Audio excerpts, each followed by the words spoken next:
சரி மேம், இன்றைக்கி என்னென்ன ஸ்பெஷல் இருக்குது சொல்லுங்கள் மேம். இன்றைக்கி நம்ம கடையோட ஸ்பெஷல் மேம் கருவாட்டு குழம்பு அவிச்ச முட்டையோட, மீன் குழம்பு வெள்ளி அரிஞான்னு சொல்லுவாங்க. மீன் குழம்பு இருக்குது, கடை மீன் வறுவல் இருக்குது,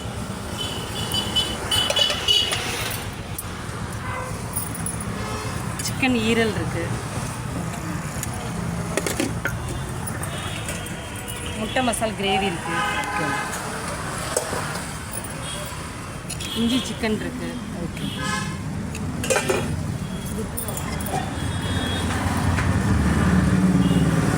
ஆந்திரா சிக்கன் இருக்குது,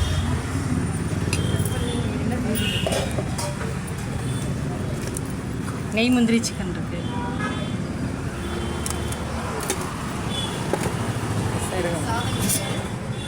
அது நண்டு தூக்கு காட்டணும். நண்டு ரசம். Thank you customers.